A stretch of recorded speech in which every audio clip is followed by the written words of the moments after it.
out here tonight to tear something down, but I got a helper. Can you say hi, helper? Hi. So I gotta find a way to tell this story in a way that he won't understand for another 10 years or so. My wife came home from work and she was hungry.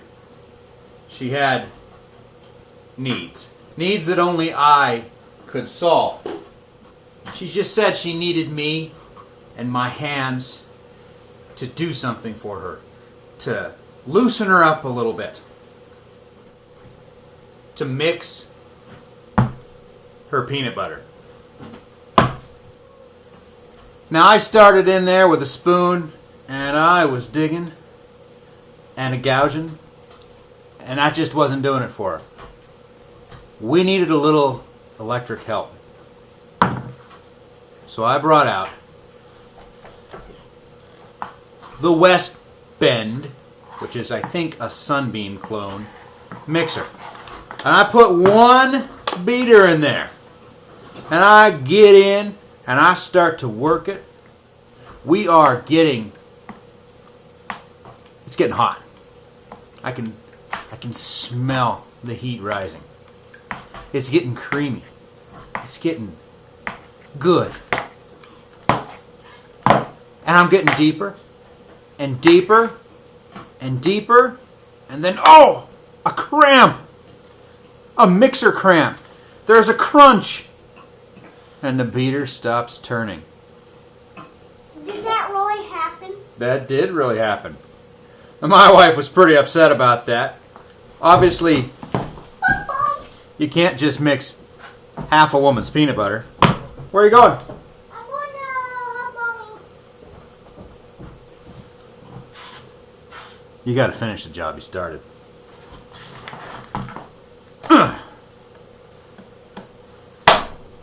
And I get back in there.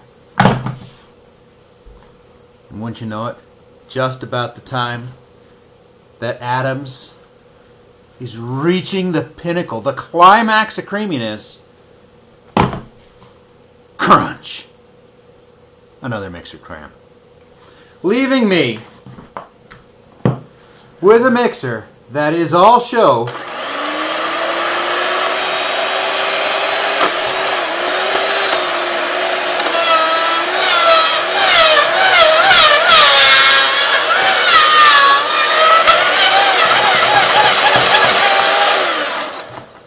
and no go.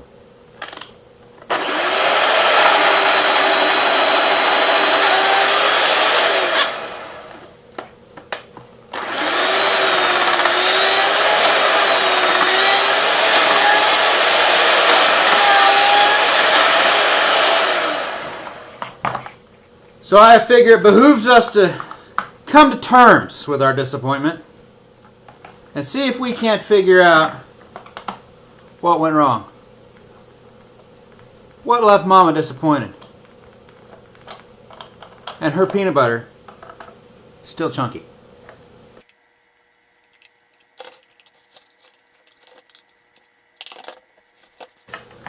It's about what you'd expect to see.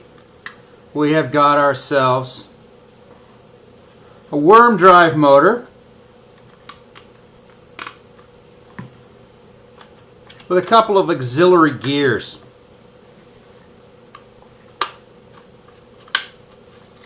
Those auxiliary gears are plastic, and they have come to an untimely end.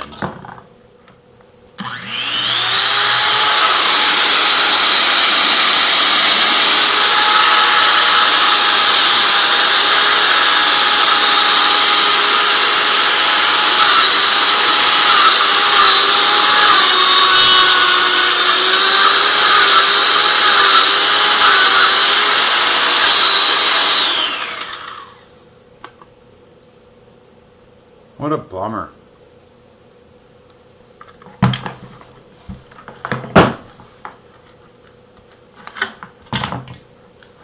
It's held in there with a grand total of nothing and a little bit of hope. We can see all of them there juicy gear teeth. Look at that. The motor's already a little warm because reasons. Oh, you just took the mixer apart? I did take the mixer apart. Is it broken? It is very broken. Why don't you, it's unplugged, look at it and see if you can tell me where it's broken just from using your good spot knives. See me? Okay. I can tell that gears are not supposed to wear out. Good job. You can see the gears have like spinned on this thing too fast. And at the same time, it's got plastic. Yeah? What does that mean? Because that means it's gotten plastic out of the holes and into the peanut butter. Well, I don't think any plastic got in the peanut butter. But that's one thing that was wrong. Because the gears are not supposed to wear out. And it did, and went so fast that the gears wore out easily. I am proud of you because that is a #1 good problem spot. Was that supposed to be there? Yeah, that's just some balancing compound. What are you doing, Dan? We're going to make this motor turn super duper fast in the offhand chance that somehow making it turn super fast magically fixes it. But I don't think it will, but you know, you just never know until you try. if it never will work, can I have the fan propeller? Because I like the fan propeller. You bet. Probably just gonna all blow up in our faces. You know, There is a reasonable chance that this is going to blow up in our faces, yes. Yes, a reasonable chance. So, the astute among you will have noticed what I have accomplished here. I am going to attempt to resurrect this motor sort of in a defibrillator style by bypassing all of this redundant switch crap and going directly to the brushes. That way, we're going to dump full voltage via our big rheostat here and see if I can compensate for these worn plastic gears by turning this motor at 10, maybe 15 or 20 times the RPM it was designed for. I suspect we'll probably fix it just fine. And I'll be back to mixing the wife's peanut butter with just a little bit of a dry spell. Let's see. I've got it in the scientific test bed there. Let's add a little power.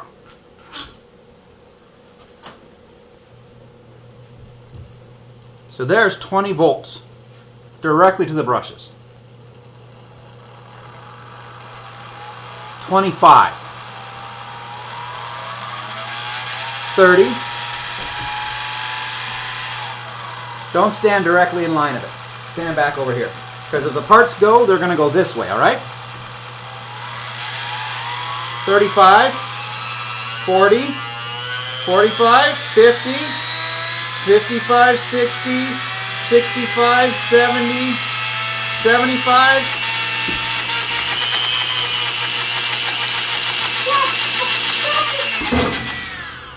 I think you just broke the thing. Well, I'm wondering if I could get a little more speed out of it without this plastic fan. You said you wanted this? Well, I don't think I'm going to get it off without breaking it. That's a shame. I'm pretty sure I could get more speed out of it without that fan there. Not A break little the fan. delicate adjustments.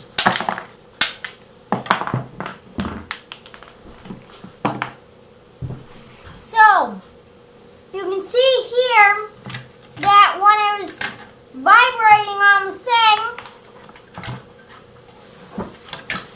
and you don't know if you can see, but it eroded away on the thing. That's the first thing you can see. Alright.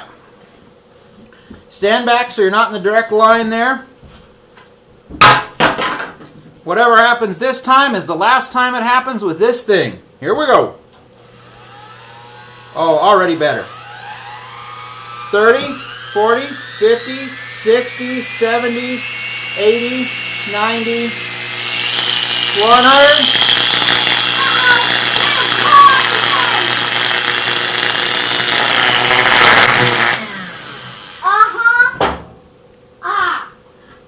Now you just broke it. Are you sure? Yes, you just lit the.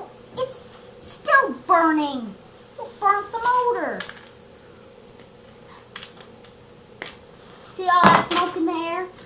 You just, yeah. Ha! That crap is surprisingly flammable. Aww. Looks like there was a little damage to the stator, commutator. Because you burnt A the little motor. damage to the brush holders. That one is pulled out. Set its own case on fire. Man, That's because you turned it up so high, Dad. I'm gonna have to mix Mommy's peanut butter by hand now. Tell Mom you are going to pay the money to get another one of those. Because you were the one that broke it. I'm not going to pay for it. Neither is Mommy. So, Commutator bar melted into the case. Look, there's where the two commutator bars melted into the case. let me see. It's right here. It could still be hot though. It's brass. Well, that's out of that. Go tell Mom you broke the thing. Ah, she's fine.